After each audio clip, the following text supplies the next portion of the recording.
प्रिय विद्यार्थियों, आप सबका इस व्याख्यान में हार्दिक स्वागत है। जैसा कि आप जानते हैं, पिछले व्याख्यान में हमने देवनागरी लिपि की विशेषताओं के बारे में चर्चा की थी। आज हम देवनागरी लिपि की कुछ न्यूनताओं पर चर्चा करना चाहेंगे। ये न्यूनताएं वास्तव में हिंदी भाषा के विशेष संदर्भ में हैं। हो सकता है संस्कृत में ये न्यूनताएं दृष्टिगोचर न होती हों, लेकिन उससे पहले मैं आपसे दो बातें कोरोना संक्रमण के बारे में करना चाहूँगा। आप सब, मुझे आशा है, स्वस्थ होंगे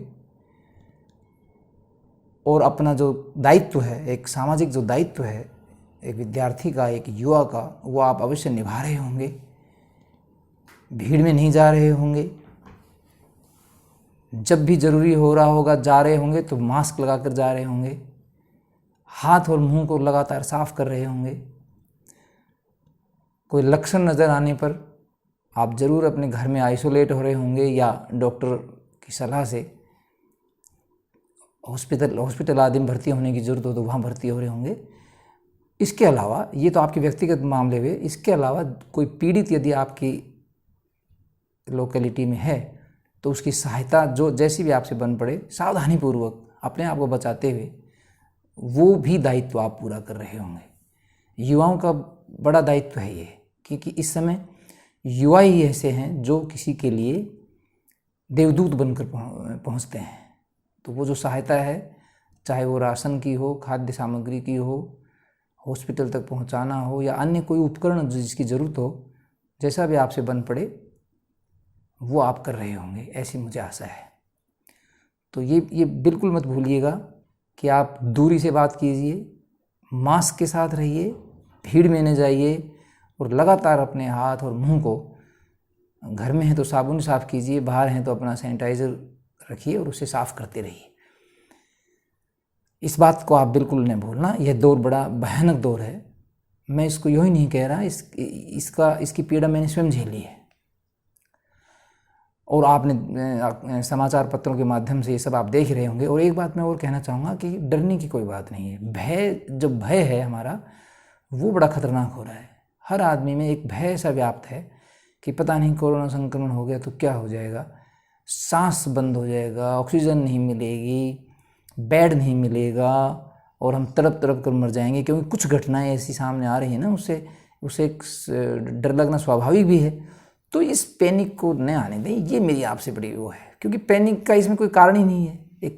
एक संक्रमण है और आपने जो जितनी भी हमारी साइंटिफिक फैक्ट सामने आए हैं, उससे ये लग रहा है कि 85% से लेकर 90% तक लोग घरों में ठीक हो रहे हैं।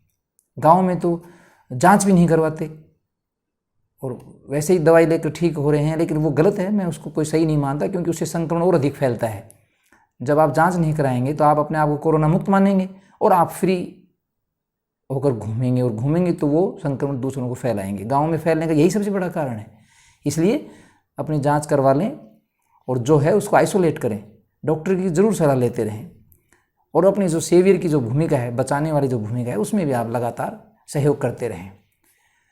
तो आज हम अपना व्याख्यान शुरू करते हैं। देवनागरी लिपि की कुछ न्यूनताएं। ये न्यूनताएं दरअसल विशेषताओं में से ही हैं। जिनको हम विशेषताएं कह रहे थे, कई बार वे न्यूनताएं बनकर उभर आती हैं। आप देखेंगे, जैसे आज हम चर्चा करेंगे एक एक बिंदु पर। और एक बात और मैं स्पष्ट करना चाहूँगा, ये न्यूनताएं वास्तव में हिंदी भाषा के संदर्भ में ही हैं। हो सकता है संस्कृत भाषी इनको कहेगा तो प्रतिवाद कर सकता है कि नहीं, हमारे यहाँ तो बिल्कुल सही बोला जाता है, ऐसा नहीं है। उससे मैं सहमत हूँ। हिंदी भाषा एक अलग तरह से, कहते हैं ना कि एक अलग माहौल में कई लोगों के संपर्क में आने से, कई भाषाओं के संपर्क में आने से इसमें इसके तत्व हैं इसमें, तो उससे इसके उच्चारण आदि में काफ़ी भेद आ गया है। वही इसकी न्यूनताएं बन गई हैं। तो देवनागरी लिपि की न्यूनताएं हिंदी भाषा के विशेष संदर्भ में हम कर रहे हैं। ये बात मैं स्पष्ट करना चाहता हूँ। तो पहला एक जो हमने विशेषता बताई थी कि आप देखिए, हिंदी जब देवनागरी लिपि की विशेषताओं पर हम चर्चा कर रहे थे तो ये कहा था कि प्रत्येक लिपि चिन्ह केवल एक ध्वनि के लिए ही है। अलग अलग ध्वनियों के लिए लिपि चिन्ह अलग अलग नहीं है और बिल्कुल पृथक हैं, अलग, सेपरेट, डिस्टिंक्ट हैं। अंग्रेजी में एक शब्द होता है डिस्टिंक्ट, कि मिलते नहीं हैं आपस में वो। इतने अलग है, लेकिन इसी से न्यूनता निकलती है। आपने देखा होगा कि कुछ लिपि चिन्ह हमारे हिंदी में, हिंदी भाषा का जब हम प्रयोग करते हैं तो कुछ इस तरह से लिखे जाते हैं कि उनमें समानता सी लगती है और उससे भ्रम उत्पन्न होता है। जैसे मैं आपको उदाहरण देता हूँ, आप देखिए, जब आप ख को लिखते हैं, मैं हस्तलेखन की विशेष बात करूँगा, टाइपिंग में और कंप्यूटर में तो शायद उसको सुधार दिया गया है। जब आप हाथ से लिखते हैं तो ये देखिए आप कैसे लिखते हैं। आप ख को देखिए, सबसे पहले ख का जो मानक रूप है वो तो है ये देखिए आप, ख का जो मानक रूप है वो ये है, लेकिन लिखने में बहुत सारे लोग कैसे लिखते हैं इसको,